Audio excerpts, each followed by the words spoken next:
Alors aujourd'hui, on va parler de l'anecdote sur Jeu des Trons et un enfant presque parfait. Alors d'abord, Jeu des Trons, c'est une parodie de Game of Thrones, parce que rien que le nom Jeu des Trons, normalement c'est Jeu des Trônes quand on traduit, mais là j'ai voulu faire un jeu de mots avec un autre trône, quoi, avec Étron. Et de quoi j'ai commencé la vidéo avec une sorte de prophétie, là, avec le royaume des sept cochonnes. Donc ça, le royaume des sept couronnes. Et là, pour le générique du début, en fait, là, j'ai ouvert un casse-tête en bois, que j'ai encore aujourd'hui, bien sûr, hein, et qui, en fait, permet et qui peut être ouvert pour pouvoir y cacher un secret ou un objet. Plutôt que ce soit le trône de fer, hein, c'est le trône de merde, vu que c'est pour le royaume des sept cochonnes. Et j'ai fait se passer l'action en 1220, que ce soit dans le passé de l'univers des bandits manchots, de Pirates débiles. Dans du coup 1220 par rapport à 1234, hein, c'est 14 ans plus tôt, quoi. Ce qui m'a permis par la suite de créer plein d'autres histoires. J'en reparlerai à la fin. Et du coup, pour ceux qui trônent sur le trône de merde, du coup là j'ai fait une parodie des Lannister avec Lannister.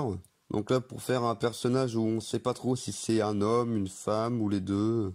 Comme on voit là sur le symbole des Lannister, qui ressemble un peu au symbole qu'il y a sur les toilettes pour dire toilette pour homme, toilette pour femme. Vu qu'en fait j'ai filmé ça dans les toilettes sèches. Où là c'est une parodie de Cersei Lannister, quand elle a les cheveux courts en fait. Et j'ai aussi fait pour la première fois une parodie de Perceval, que j'ai appelé Percheval. Et du coup j'ai inventé une explication de pourquoi c'est Percheval, parce qu'il a perdu des chevaux. J'ai aussi voulu un peu parodier la scène où on voit la tête de Stark au sommet d'une pique, où là c'est avec une tête d'âne du coup. Le masque en fait. Donc là c'est une petite parodie de Daenerys Targaryen, là, celle qui a des dragons. Et quoi j'ai ressorti la perruque de Reine des Neiges que j'ai rattachée. Et là plutôt que ce soit Targaryen, c'est Tagliatelle. Et du coup j'ai dessiné un plat de Tagliatelle. Et là c'est ma parodie de Jon Snow, donc j'en ai, il me semble. Où là je l'ai fait avec un nerf, parce que j'avais pas encore d'épée à l'époque, et puis un petit décalage comme ça, c'est rigolo. Et d'ailleurs là j'ai porté mon manteau parce que Jon Snow il est toujours habillé bien chaudement. Et là en fait c'est vrai qu'on voit pas beaucoup dans cette vidéo là, mais en fait il y a un caillou chelou, donc par rapport à ce qu'on a pu voir dans la trilogie Pirates débiles et même dans les autres histoires avec l'agent 42 et Emmanuel Loki. Là, c'est le caillou chelou de la jouissance qui était caché là-dedans. Et du coup, le caillou chelou de la jouissance, il permet de faire plaisir au plus de monde possible. Et puis là, je me suis dit, ah tiens, qu'est-ce qui ferait plaisir au plus de monde possible? Ce serait que je fasse revenir les bandits manchots pour de nouvelles aventures. Et du coup, c'est ce que j'ai fait en faisant revenir OK Google et les autres dans leur passé du coup. Et du coup forcément ils paraissent plus jeunes, genre OK Google il a des cheveux en perruque de clown. Là il y a Spaghetti, il avait des cheveux courts et il n'avait pas de barbe. Et puis les autres ils avaient moins de costumes et accessoires qu'avant. Enfin qu'après.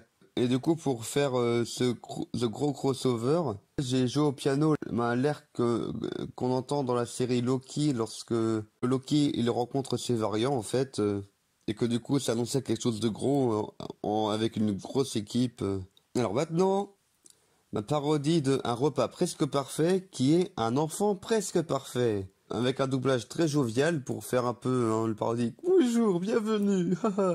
Et du coup j'ai fait le titre sur PowerPoint pour faire une sorte de diaporama et que les lettres et que les mots apparaissent les uns après les autres. Et du coup c'est avec la famille du Bicheton, donc la même que dans Sugonani. Et là, j'ai voulu la faire en mode plus jeune et plus ressemblant aussi aux personnages dans les bandes dessinées, avec le père du bifton là qui a un gros nez et un gros ventre, et la mère qui a les cheveux roux. À l'époque, j'avais pas encore de cheveux roux longs, alors j'ai juste pris les cheveux roux mi-longs. Et aussi, j'ai écrit sur du papier cartonné au bon beefsteak, et puis j'ai attaché ça au-dessus de la porte d'entrée de chez moi. Et du coup là, on revoit les parodies de Tom Tom et Nana et Marilou. Déjà, Jules, il est joué par ma petite sœur ce coup-ci, vu que là, il était plus jeune. Laura, elle était encore plus jeune, du coup, c'est un bébé. Et Nabila, j'ai donné vraiment le design de Marilou en lui mettant des petites poitrines et puis lui faire porter des lunettes rondes et une perruque, là une perruque de clown jaune. Comme ça, elle est vraiment plus ressemblante avec sa version bande dessinée. Et quoi, dans cette vidéo-là, je m'étais bien amusé à martyriser le bébé en faisant genre, il fait n'importe quoi, il savait même pas dessiner et tout. Et du coup, chaque personnage a fait un dessin, entre guillemets, étant donné que j'avais déjà fait les dessins d'avance. Et après, du coup, j'ai demandé à ma petite sœur de faire semblant de dessiner, en fait. Et alors, sur ce plan-là, où c'est le rangement des chambres, en fait, ce qu'on voit sur le lit, là, c'est les voilà, c'est les costumes et tout pour faire les personnages des parents. Et puis là, en fait, c'était avec des bananes et tout qu'il y avait sur place. Et d'ailleurs, bien sûr, là, tout ce qui est bananes découpées et changées en purée, on a dû manger pour pas faire de gâchis. Ça donnait pas très envie, mais le goût était bon. Et d'ailleurs, j'ai même fait un petit tableau là pour les scores. En fait, j'avais mis des chiffres au hasard et puis après, j'ai additionné pour savoir qui est-ce qui avait gagné. En fin de compte, c'était Jules, il me semble, qui avait gagné.